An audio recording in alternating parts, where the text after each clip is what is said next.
Hey everyone, today I'm going to take you on a bit of a tour around my off-grid cabin on Gambier Island.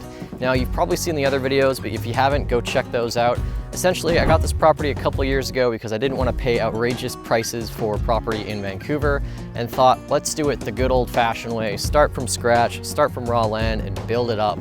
And you know, it's been a bit of a journey. The place is still obviously quite a mess as I'm doing a lot of work weeding and taking care of all that stuff. And I've wanted to show this off for a while because when I'm not editing or trading or talking about cryptocurrencies, I'm out here and I'm doing things like yard work, building projects, setting up gardens, even checking out my private movie theater that I have in my cabin. You'll see that one later. It's something else to be out on this present beautiful island that has all sorts of things to discover on it, all sorts of wildlife, all sorts of views, amazing things right here in the Howe Sound that a lot of people haven't even seen or heard about that have been living here for a really long time. So yeah, we're gonna take a look around and yeah, stay tuned.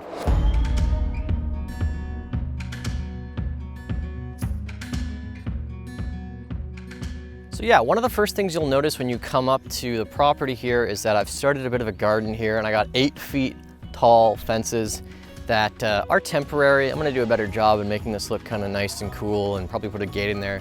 But just for now, I have a little apple tree that the deer already got to and I'm just trying to protect it as much as I can. The deer here are ravenous and crazy and they will jump over 6-foot fences any day of the week. So you kind of need to pile these things up pretty damn tall. I've also got an outhouse, which is right here. This is a nice thing that I got from Alberta, shipped here.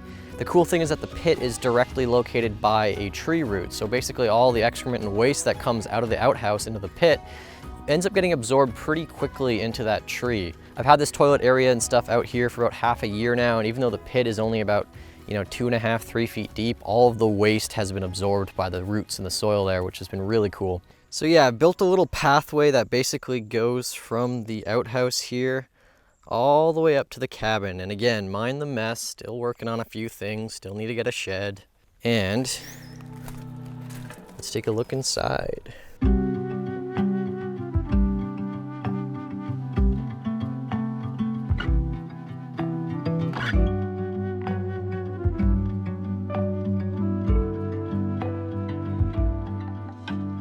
So this is the Grizzly Cubic Mini. It's one of the smallest fireplaces you can possibly buy, but the main reason that I got it actually is because this whole cabin is just barely over 100 square feet or so. I thought having anything bigger like a normal size fireplace would really kind of cook the insides even a little too much in the coldest weather.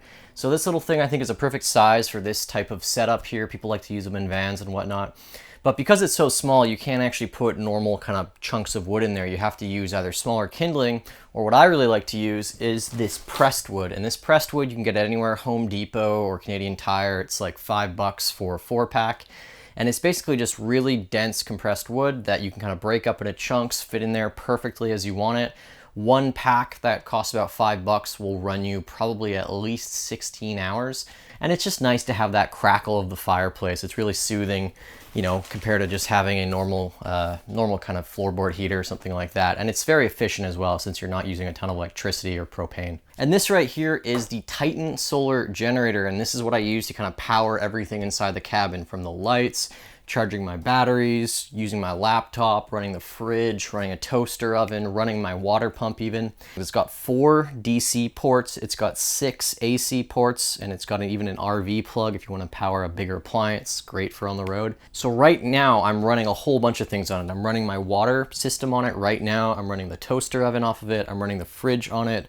Phone charging, laptop charging, battery charging, charging my drone batteries. It's very expandable as well, so you can add as many of these batteries as you want. They kind of latch on briefcase style up to probably like 10,000 watt hours. And it's got solar input ports there too. You can run up to 2,000 watts of solar electricity into there in parallel configuration. So even on a cloudy day, you're still gonna get about 200 watts from a system like that. And that means you can run your fridge, you can charge your phone, you can even charge up the repleted storage battery as well. It's a really great all-in-one system. And because I don't really know a whole bunch about, building these things on my own, I thought this was the greatest kind of all-in-one system out there. And yeah, it's certainly been impressive for kind of everything that I've used it for. And this here is a unique branded fridge. Yes, that's the name of the brand.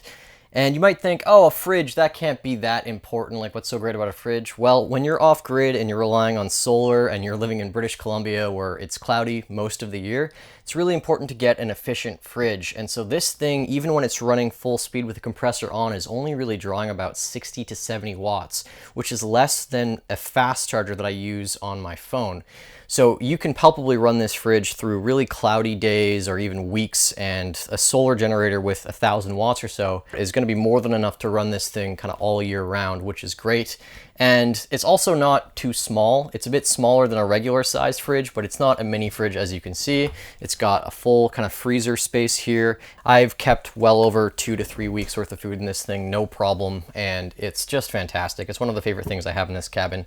This thing does the job without taking up too much space, and it doesn't use like any electricity. So highly, highly recommended.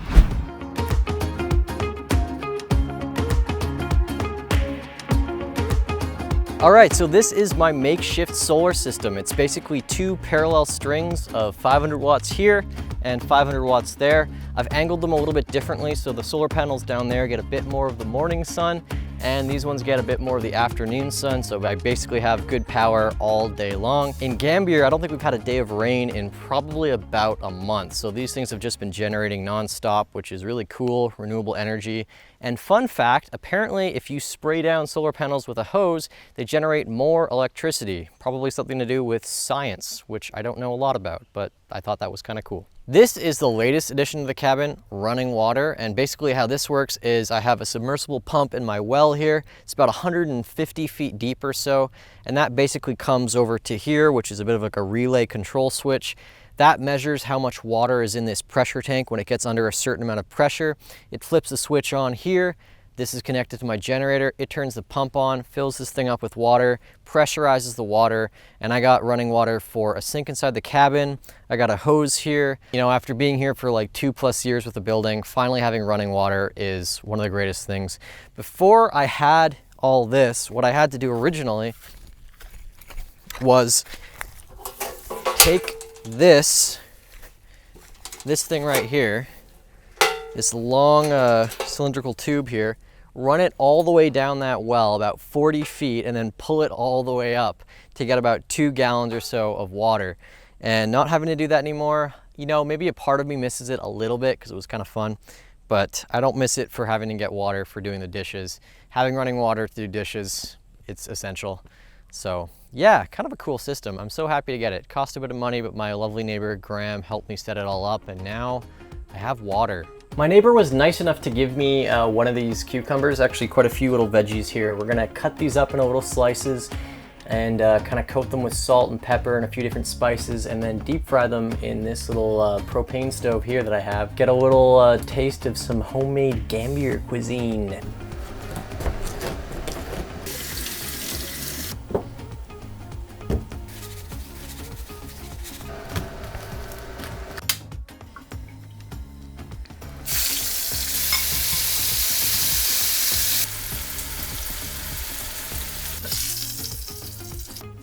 They might not look that pretty, but these are actually some of the greatest things I've ever had.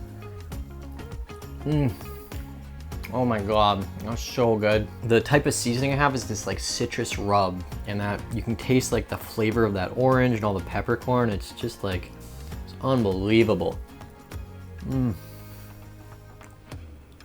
So good. So one of the coolest things in this cabin, and I probably set it up, you know, way earlier before other essential things, was a movie projector and a pull-down screen over the front door, so I can watch all my favorite movies and TV shows here when it gets dark.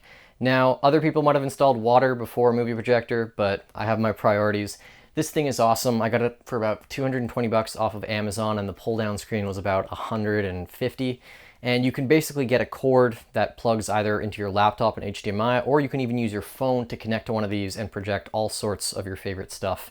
And you're only about 9 feet away from this like 80-inch screen with a ton of really good clarity, and it has pretty good built-on audio as well. Tonight, I'm actually watching the season finale of the Marvel show Loki. That's coming out on Disney Plus, I think at midnight tonight. And there's probably no better way to watch it than with a projector in your cabin on the big screen.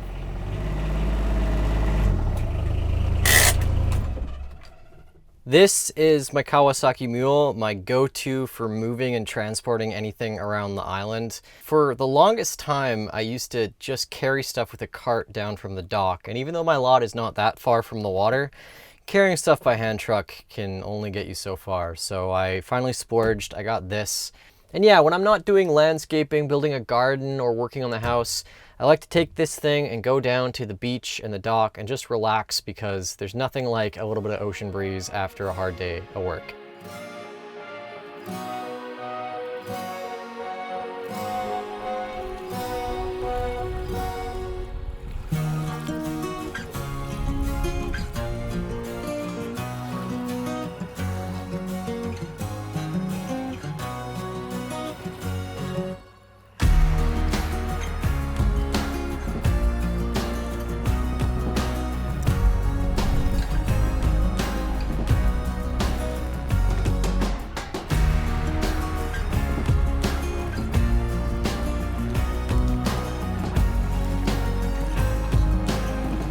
One of the greatest things about this area is that you just have all this untapped beauty right at your footsteps. You have the ocean here, you can go fishing and swimming in the summer, or just spend a day just sitting and reading a book here in the sand or on the rocks. Or you can go on a hike up a mountain. There's like 3-4 hiking trails around here. One that's like 45 minutes from my cabin, which has an unbelievable view of the entire Howe Sound over Bowen Island. It's a nice contrast, you know, when you have this life of just editing or trading or just being on the computer inside all day long, being able to just hop on a water taxi, be over here in about 30-40 minutes from West Vancouver, and just take in all the sights and sounds and smells. It's the ultimate way to kind of escape, and it feels like you can have a vacation right at home. And then, let alone living here, you can just jump into a little vehicle or just go for a walk down the beach. And yeah, just be on the edge of nature in a couple minutes. It's really something special. That's why I love British Columbia.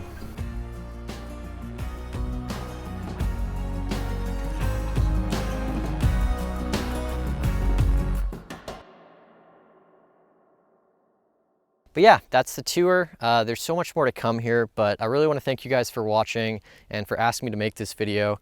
It's so intrinsically rewarding to come to a place that is essentially an empty canvas and spend a few years, you know, working with your hands to build this to what it is today, and getting help from your neighbors and all sorts of people to kind of have what it is. And the fact that it's so close to Vancouver but so far away in feeling is really unique, and I'd love to share that experience more as much as possible. So look forward to more of these videos coming soon. If you haven't already, subscribe down below to Kinetic Finance, because in addition to off-grid house tours, we like to explain cryptocurrency and finance concepts. So subscribe for those. Give this video a like if you enjoyed it. If you have any questions about how I've been living, you know, off-grid or otherwise, send them down below. But yeah, thank you guys so much for watching. Hope you enjoyed it, and I'll see you in the next one.